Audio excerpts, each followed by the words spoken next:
Okay, culture part. So the culture, we can be sure about the culture because at that time, hey, Homo to culture will cover. We do not know much about their lifestyle because we have discovered many very little things from that 4 to 5 million years ago, a long time period, 4 to 5 million years ago, or you can say 5 to 6, 4, 5, 6 million years ago. 40 lakh, 50 lakh, 60 lakh বছর আগৰ বস্তু হয়. So we cannot discover them very properly. Or the culture, when you talk about culture, actually you have to see what are the things they have used. এতিয়া আমি 10 বছৰ আগতে মানুহে কি ব্যৱহাৰ কৰিছিলে সেইটো বিচাৰিবৰ কাৰণে ইমান দিগদাৰ হয় যিটো আমি এইটো ইমান পুৰণা বস্তুটো বিচাৰিবৰ কাৰণে বহুত দিগদাৰ হয় কালচাৰটো. তো সেইকাৰণে আমি ভাস্মিত দিয়া আছে অলপ তেনেকৈ পাথৰ এইবোৰ ইউজ কৰিছিলে বুলি, কিন্তু সেইটো আমাৰ পাথৰ ইউজ কৰা নাছিলে. ষ্টন টুল যোনটো হয় তেতিয়ালৈকে অহা নাছিলে. ষ্টন টুলছটো সময় হেভিলিছে ষ্টাৰ্ট কৰিছিলে.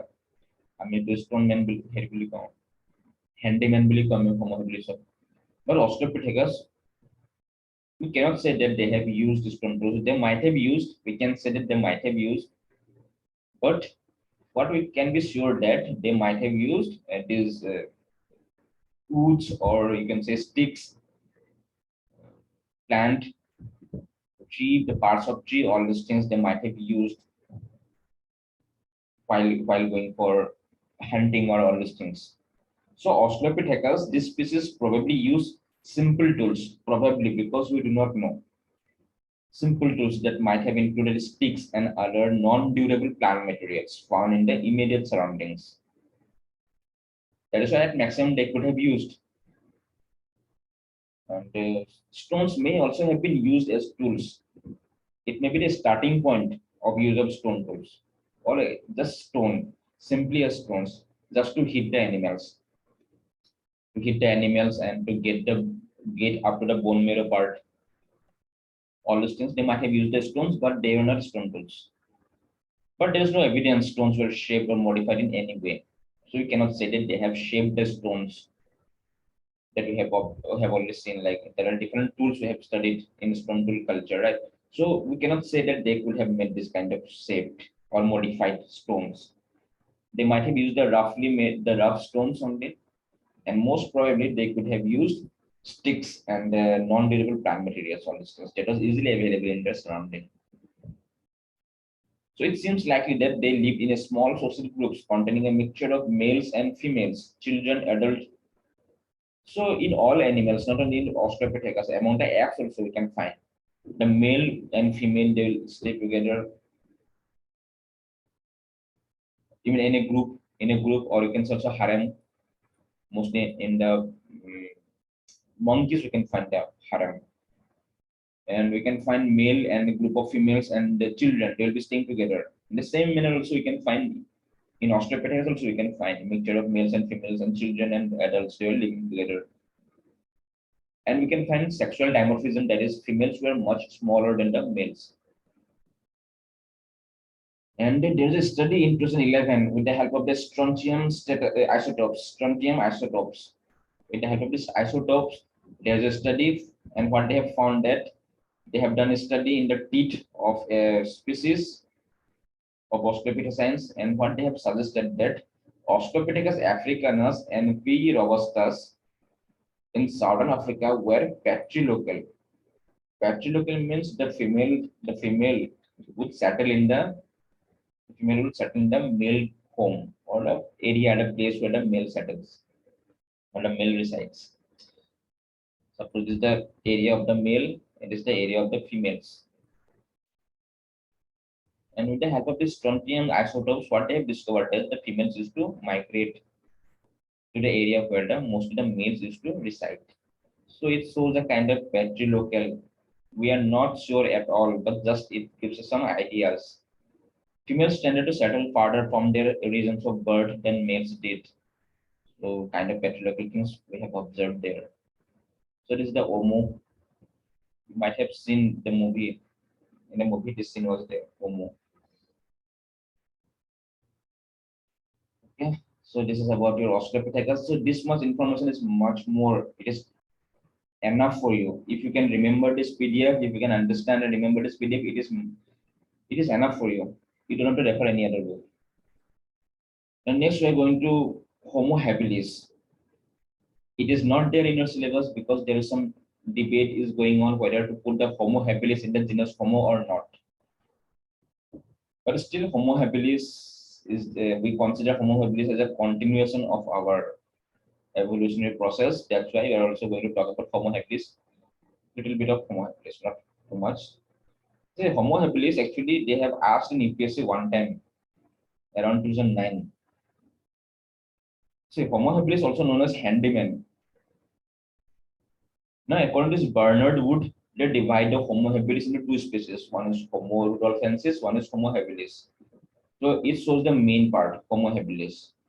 Bernard Wood, he has discovered many fossils that looked same, and overall, he tried to put them under the genus Homo. Again, it is a very debatable issue whether to put them under Homo genus or not, because many of the features they are similar to apes. So overall, Bernard Wood they divided the Homo habilis into two species. One is Homo rudolfensis, one is Homo habilis. We'll continue with Homo habilis. Homo habilis they had narrower face, jaws, and smaller grinding teeth. And first Homo habilis we have discovered in the Olduvai Gorge of Tanzania, and it was discovered by Leakey. This is a very important person, Leakey. Leakey has discovered first Homo habilis from Olduvai Gorge. It was consisted of few cranial material. Cranial material is skull material only these things. They have discovered only these things, not the whole human body, not the whole the habilis body. They have discovered only this part, and they had arranged it like this, and with the help of some software, they tried to make the whole body. And it was regarded as the intermediate between Australopithecines and Homo sapiens. So the next stage was Homo habilis after Australopithecines. According to many anthropologists, after Australopithecines or Australopithecus in our branch of evolution, it was the Homo habilis. Then from Homo habilis to Homo erectus, then Neanderthals, then Homo sapiens. So hominids the hominins, that is the Homo habilis, with a brain absolutely and relatively larger than those of the Australopithecines. Their brains were larger than the Australopithecines that we have seen. And they appeared, this Homo habilis appeared at around 2.3 million years ago, means approximately around 2 million years ago, the Homo habilis appeared on Earth. And Australopithecus, they appeared on Earth at around 4 million years ago. 456, or we can say approximately 4 million years ago, the Australopithecus appeared on Earth. Before that was present. Before that, Ramapithecus was there. Before that, actually, there is a 4 million years of gap, and before that, Ramapithecus, 4 million years of gap. Then Australopithecus, within 4 to 5 million years ago. Then again, around 2 million years ago, we have found another skull, and the time period was around 2 million years ago, and we have categorized them under Homo habilis. They might have lived together with Paranthropus boise, and later with Homo erectus. They might have lived with the two species in the beginning, at the time of their evolution, at the time of their coming to the earth. They might have lived with the Paranthropus boise, and later at the time of extinction, they also might have lived with the Homo erectus. Homo habilis had a significantly larger brain. It is on average 630 to 640 cc. So if you compare with the Australopithecus, this is huge. This amount is huge. 630 to 640 cc means it is coming towards us, towards the Homo sapiens. 630 to 640 cc cranial capacity. The size has increased, brain size. Along with that, we have found reduced molars and premolar. The teeth, the molar teeth and premolar teeth. In Homo sapiens, it is reduced compared to our ancestors like apes.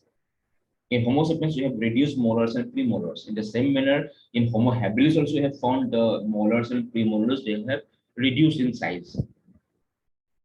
These are the things we have discovered. Presence of powerful hands and relatively long arms. From after looking at the skull, we have tried to find out the ratio proportion of all the body parts, and what we have discovered that they might have a powerful hand, and it was relatively long. So it suggests that Homo habilis was at least partially arboreal. At least partially arboreal. At least means because of the presence of long arms, they might have lived in the trees, at least partially for some times at least. because we can find long arms in the arboreal animal only. So Homo habilis may have been also have been sexually dimorphic like Australopithecines, as individuals seem to have greatly differed in size. We have found different sized of fossils from Homo habilis type. From Homo habilis time period, we have got different sizes of fossils. It shows sexual dimorphism. Might be they might belong to different gender, male and female, or of different age group also. So presence of variety or variations in the size, it shows the presence of sexual dimorphism. Now, Homo habilis originated from gracile form. That's what we can predict. They might have originated from gracile form because it is a gracile only from where we have evolved. From gracile we have evolved. Homo sapiens, our evolutionary tree we can make from gracile form. So the gracile next stage most probably it was Homo habilis. So in a very short period of time, around 2 billion years gap, suppose 4 million years ago, we have found we have found Australopithecus. 2 million years ago, we have found Homo habilis, and approximately in this 2 million years of gap, we have found that the brain size has increased a lot. The brain size has increased a lot. It reached up to 700 cc approximately, from 400 to approximately 700 cc. Means 300 improvement of 300 cranial capacity within this limited time period of 2 million years. The earliest Australopithecines date about 4 million years ago, and the earliest Homo habilis around 2 million years ago. While the former has an average brain size of 400 cc, the latter has a 700 cc. So it shows the drastic change in the size of the brain during the limited 2 million years of gap. So several workers propose that these are not true Homo. Again, a debate is going on. We are not sure whether they belong to Homo genus or not. So debate is going on. Many workers they think that they are not actually Homo. They are not actually true Homo. They still belong to Australopithecus. Some of the anthropologists they think like that. Their teeth are large related to their body size. So related to their body size, we can find that teeth are very large, and their skeleton suggests that they had limb proportions closer to the Australopithecines. Means the skeleton part and the teeth, all these things, they show that they are close to Australopithecines than the Homo. They even suggest, some of the anthropologists, they even suggest to place them into a different separate genus. So these are debates. That's why you clearly cannot say whether they belong to the Homo genus or not. But overall, they were present in the evolutionary tree of evolution. They had a positions in the phylogenetic tree. So in today's class, we have talked about Australopithecus, Australorobustus. Then again, we have talked about Homo habilis. Tomorrow we'll be talking about, not tomorrow, in the evening today itself, we'll be talking about Homo erectus. So Homo erectus is very important from this chapter. The most important part from this chapter is Homo erectus, like Java man, China man, Peking man, all those things we have to know. We have to see the difference, all these things. So we'll be discussing about Homo erectus in the evening. So this is all about today's class in the morning. If you have any doubt, you can ask or you can exit.